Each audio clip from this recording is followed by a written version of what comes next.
Hey everyone, Ashton from Valkyrie Investment Group here. I just want to take a minute and talk about accredited investors. So as you start looking into investing in real estate and especially commercial real estate investing, it's likely that you will be presented with opportunities that are strictly for accredited investors only. And it won't take long for you to notice how many of these opportunities are passive commercial real estate investment deals. Or crowd-funded investment opportunities.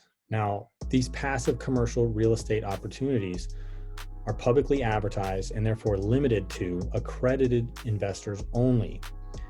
All right, so what does that even mean? Whether you are an experienced house flipper, a residential buy and hold investor, or a total newbie to real estate, it is important to know the difference between an accredited investor and a sophisticated investor. Otherwise, how will you know which type of investment opportunities are right for you?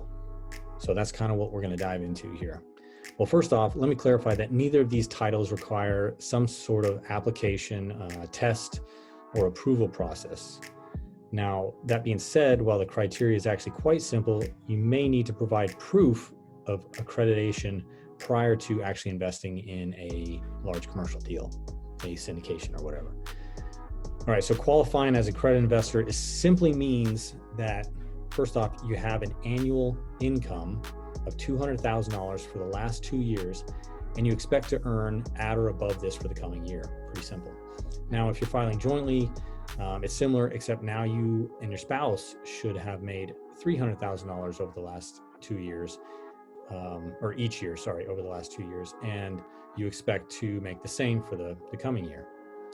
That's the first way to qualify. Now, the second way to qualify is basically having a net worth of over $1 million, not counting your primary home. Now, this one isn't all that difficult if you have a couple other rental properties or maybe some other investments, insurance policies, and so on in your name. That's pretty simple, right? Pretty straightforward. And it is. But we're going to run through a couple examples just to get a little clearer on what this would actually look like in the real world, right? It's easy to discuss, but what does it actually look like in the real world? All right, let's take Joe, for example. Joe he's made a career in the corporate world. Maybe he's been working there for the last 10 years. In fact, Joe recently got a raise several months ago, and he now makes over $200,000 per year.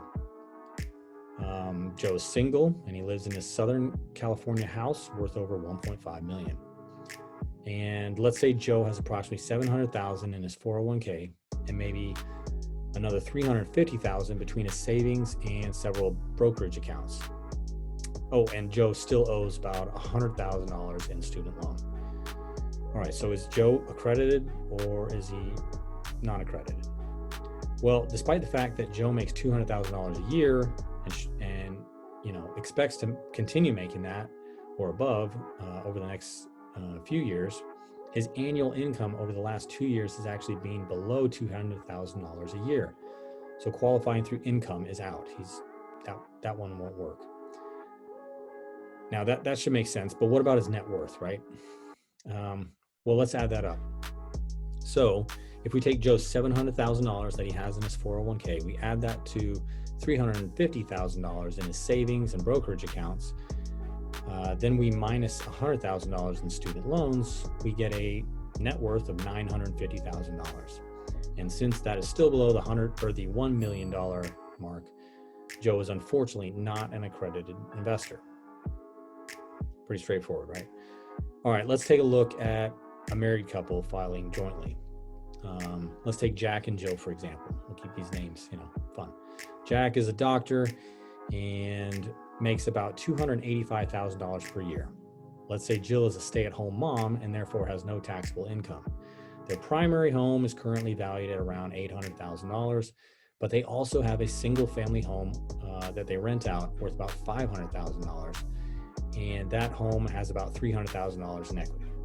All right, so Jack and Jill have been pretty good stewards of their money, and they have about $250,000 in savings, plus about $600,000 in retirement funds.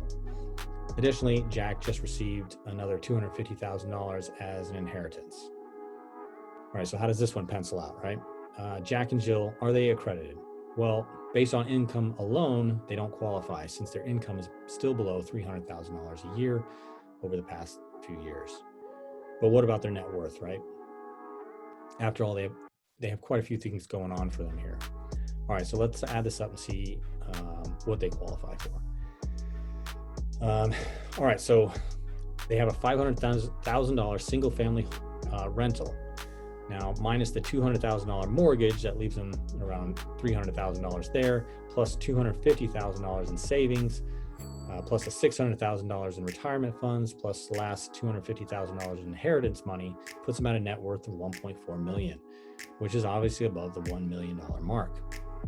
So despite not meeting the income, they are in fact accredited since their net worth is above $1 million. Okay, great, right? So what? What does being accredited actually do for me, right? Well, the main perk of being accredited is access to more investment opportunities. And why is that? Well, basically, if you meet either of the above mentioned or the aforementioned criteria, then the SEC or the Securities and Exchange Commission considers you financially savvy. In other words, since you are financially savvy enough to accumulate that wealth, then you are considered financially educated enough to select and manage your own wealth building strategies, as well as, you're in a better position to take on the risk associated with investing. That makes sense, right? Now, if you're not an accredited investor, if you don't meet that criteria, but you still love investing in real estate, there's still plenty of opportunities available, including passive investment opportunities in real estate syndications. So don't count yourself out. Don't count yourself creating passive income out. But that being said, since the SEC regulations for non-accredited investors are a bit different, sponsors, people putting together these multifamily syndications, cannot publicly advertise these types of investment opportunities. All right, so what does that mean? Well, that just means that you may have to search harder to find these types of investment opportunities if you're not accredited, if you're not an accredited investor.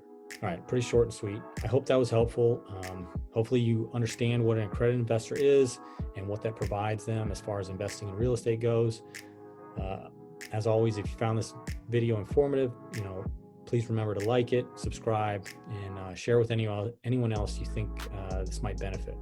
Again, I'm Ashton from Valkyrie Investment Group, and just remember, invest smarter, earn passively, and create the life you are meant to live. Take care, everyone.